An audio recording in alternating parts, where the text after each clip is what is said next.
Hello and welcome to Ghazali, a weekly program where we chat up with different guests. Today we are having a guest who has really struggled and strived in her life. She has got a very grave health problem and she has come out of it and is trying to live a life of joy and peace and give and spread that joy and peace to others. Let us meet Sharmishta Ray. Welcome to the show. It's nice having you here, Sharmishta. Thank you. Thank you. Can you tell us something about your life as such, in particular as a painter? Well, I've been very blessed and had a very wonderful life. My loving parents and brother, I mean, throughout my life, I received a lot of love from my family. And although everyone was very scared when I gave up a corporate job and a good job with the Tatas to take up a life as a painter, they were all very frightened about how I would, survive. But I have been a professional painter for nearly 15 years now. And I think it's God's grace and the blessings of the people, my family, collectors and buyers and the press, people like you who have told my story to thousands of others. And this journey has given me a lot of happiness. So I feel that the only thing I can really say about my life is to feel very thankful to God for having brought me to this planet and given me the gifts to enjoy it completely and fully. Great. Yeah. This particular show of yours called Riverside Tales, tell us something about it. Well, I love nature, and it's one of the most fascinating things is to sit by the banks of the river and gaze into the reflections in the water. And I was living in Himachal Pradesh. I shifted to Himachal Pradesh from Bombay in 2008. So I was staying near the banks of the Bias River in Manali, a place called Vashisht, which used to be a heavenly place at one time. Now, because of the overcrowding everywhere, buildings are coming up, the natural beauty is going. But still, whatever little was left, I was enjoying that. And that's when I started to meditate on the river, the water.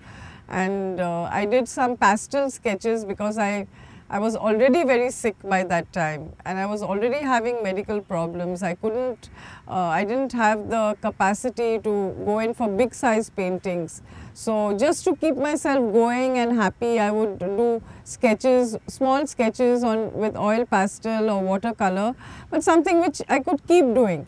And when I came to Goa in 2011, it was like I was shifted to a completely different scenery, a totally different river, because the Himalayan rivers are fast water, and they sort of gurgle and churn. Yeah. And here the water is placid, it's calm, it's going into the sea.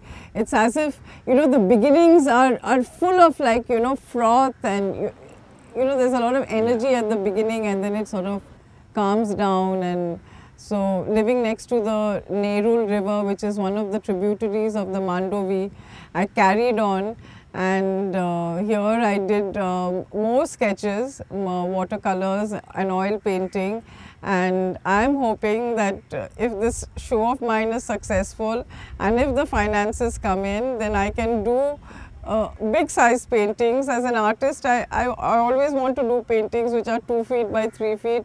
And well, I mean, I'm just hoping for something like that, I can carry on my work in a larger canvas, bigger canvas, and with oil paintings. That's what I would really like to do, This Riverside Tales that you are now showing at Kala Academy is basically talking about these two rivers, and rather rivers in general. Yeah, the rivers, these rivers in particular. The flowers and the vegetations which grow along the banks of the river, the birds which come and drink in the waters, fly around.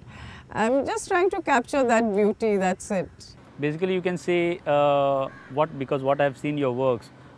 In your works is a lot of nature, and I could see a consistent symbol of sun in every of your paintings, or rather most of your paintings. Yes, yes. Is it sort of giving a message that sun is life and Yes. sun is hope? Is that so? Yeah, every Or can I day is see a it new myself? day. Every day we look forward to the sun rising and the bright sunshine and then the colors coming in. I think it gives all of us hope unconsciously.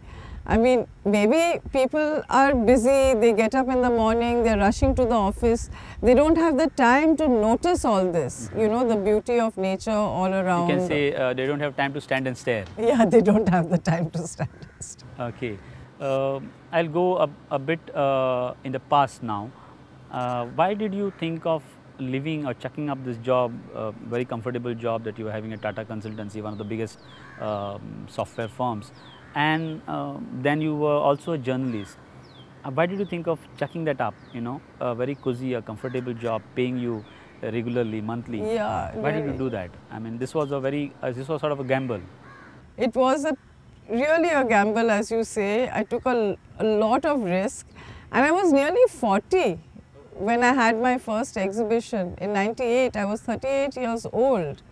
So, I mean, some of my friends, they said I was a late bloomer, you know, and it was just this desire to live the life of my dreams. That's all I can say. I used to dream of being an artist, and I longed to have the freedom and the independence to do what I wanted. Money was not the issue. I mean, money came last for me. I would think that let me just enjoy myself, let me do the best I can, let me paint and create something which really makes me happy and satisfies me. God will give me money, or God, you know, I will be saved at the end. Money will come from somewhere. That was the idea behind my back. I mean, at the back of my mind, sorry. And well, I was lucky. I mean, since my first show, all my paintings sold. The first exhibition I had through Simrose Art Gallery in Bombay, '98, most of my paintings sold. It was a very small show of just 16 paintings. Okay. This one I have 62 paintings. Yeah. Can you believe it? And since then, many collectors came forward. American Consulate bought 4 of my paintings. Air India bought 4 of my paintings.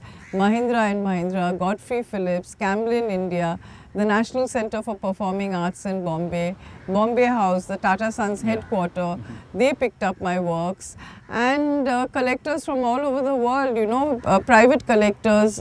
I mean, lots of paintings just got sold, and maybe the finances were not very large, but they were sufficient to keep me going. Until I fell sick, I was fine.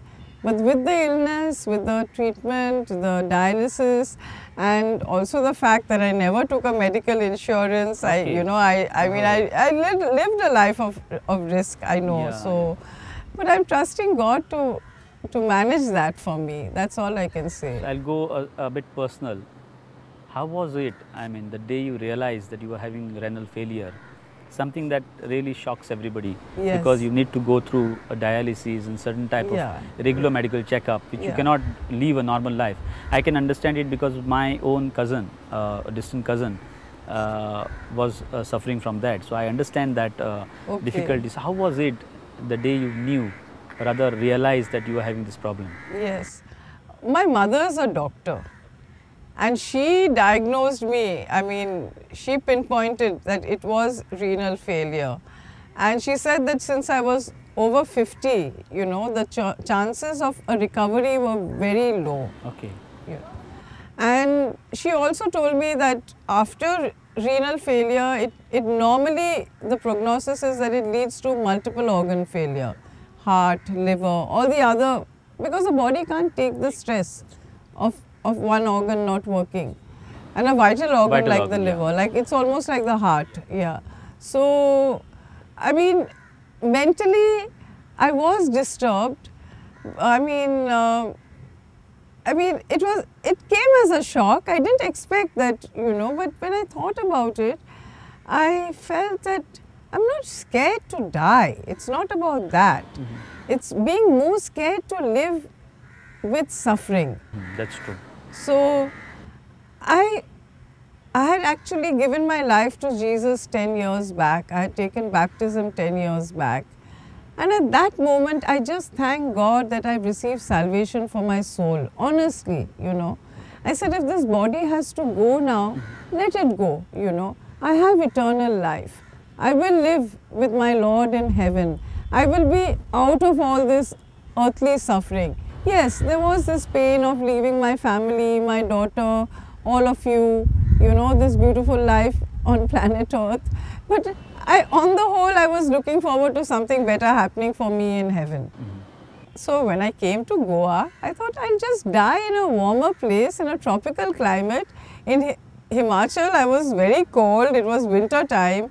And you know, I mean, apart from the physical pain, there was also, you had to battle with the cold weather, the snow, the fog, the mist. But when I came to Goa, it was like paradise. It was sunshine every day. November of 2011, I came over here. And within a week, I was introduced to this nephrologist, a young man called Dr. Amol. And he had a completely different mindset. His thing was that I'm going to get you well, I'm going to get you okay, I'm going to get you up on your feet, I'm going to resurrect, you know. Sort of God incarnate. Yeah, really, you know, it was, and he was so confident. I was very surprised because I thought that doctors today are just after money and, you know, doing their business, and, you know, everyone has become very business-like nowadays. And so I said, okay, I'll do the treatment. He wanted me to do dialysis, but because of the expense, I delayed it, I put it off. He asked me to do dialysis right from the beginning of 2012. But I started doing dialysis Christmas Day after I really became bad. When I reached a position, I mean, where he told my friends she'll go into coma soon, and, you know, I mean, it was very critical. So he pulled me out from the jaws of death, I would say, yes, his treatment, and it worked. And the dialysis I've done now, 1 whole year I've done it. And 1 year later, I'm doing my exhibition here at Kala Academy. All of you are giving me the hope that I'll face another day and I'll come out of this strong. And if this is happening to me, I hope it will happen to others who have a medical problem like mine, of, you know, what is called a terminal problem. So maybe for people who are suffering from cancer also, and there's hope. So yes, there's hope for everyone. There's a great God above us, you know, who takes us and controls us and who uses us as his instruments. So I believe God used Dr. Amol as an instrument to heal me, you know. And encourage you. Yes. So I can carry on painting and bringing some peace into this world, brother, because look at what has happened, you know, like Vishnu Wagh, chairman of Kala Academy, you know, an assault on him. I mean, it's so painful that we live in a society in which there's so much of violence and hatred. And I feel that at least me as a small painter or whatever, as an artist, if I can contribute in any way, in any measure, to bring some comfort into the lives of people, some comfort. I mean, I hope that God uses me for that, really, yeah.